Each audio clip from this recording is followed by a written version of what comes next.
Now, in handling your rectangular tray, hindi ganito. Why? Yeah.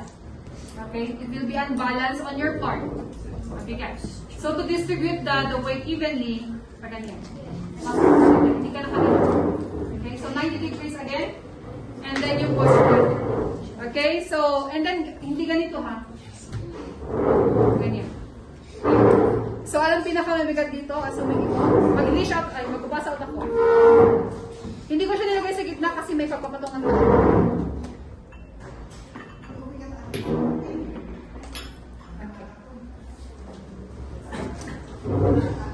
Diba?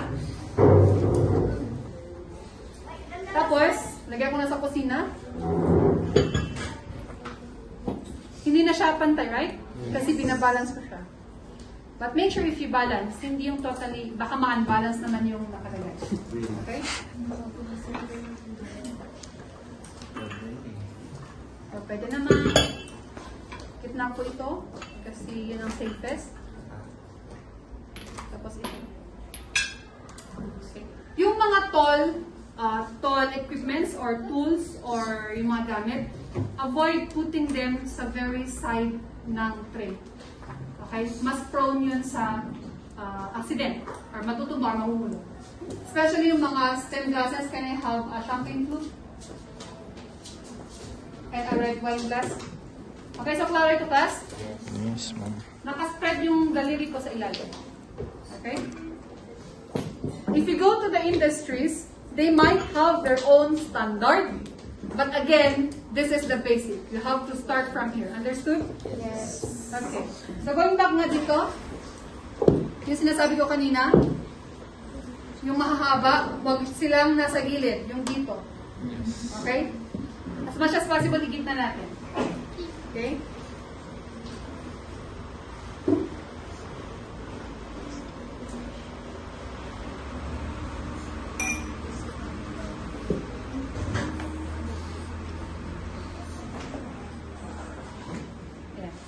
So the weight is evenly distributed. Okay? Makuha? So pag mag-unload, paano mag-unload? Tansyahin ko natin. Unahin yung napaka-unstable.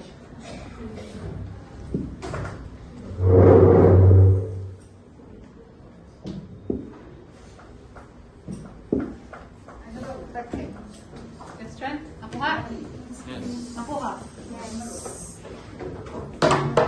Nakuha mo, Balagso? Okay, moving on to our oval tray. Okay, oval tray. Okay, so oval tray always comes with a tray stand. Okay, so paano hawakan yung oval tray? Again, ganito? Pwede na ba ito sa ganito? Of course not. We need a bigger portion to support ito kasi mabigat. Hindi kaya ng kamay natin. Okay, so how do we do this? Yung idea kanina is you're going to squat. Okay? So it does not matter if you are left or right-handed. Just observe kung saan kayo comfortable. Because for me example, ang dominant hand ko is right. But I prefer holding the tray sa aking left. Okay? So before you carry your tray, make sure there are no hazards. Kaya yung buhok ninyo nakaganyan. Okay? Para walang hazards. Okay? Yung hijab natin, pwede yata. Pakasal. Okay? So, safe pa din. Okay? So, ganyan. So, wala ting berloloy. Okay?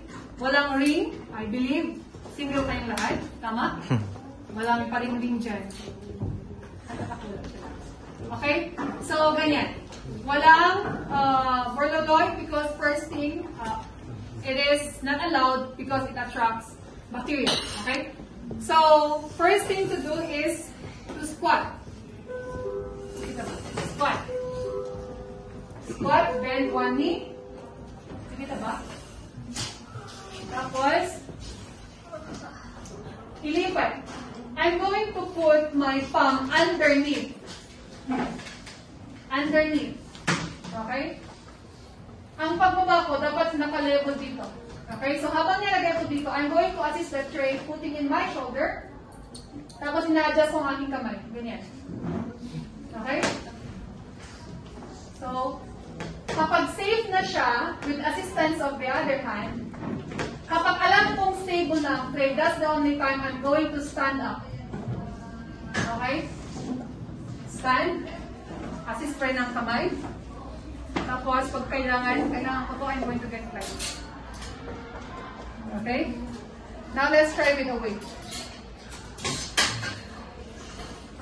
Sa pagbaba naman, say, pag naghawak kayo ganyan, hawak kayo. Okay, afterwards, assist, bend, straight back, tapos push. Okay, let's try with a weight.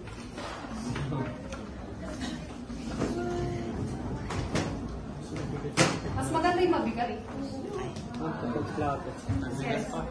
Okay, kunyari ganyan.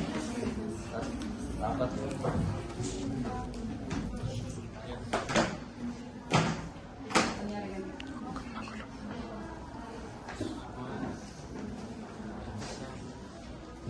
Yan, di pa ako tatayo kasi hindi pa stable yung tray, right?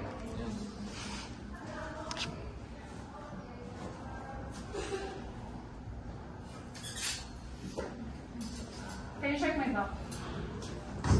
Straight. Diba?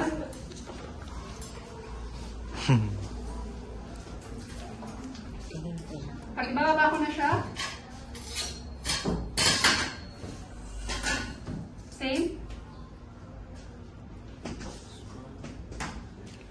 Push. Ako ha? Yes, ma'am. So yung kamay natin ganyan ha.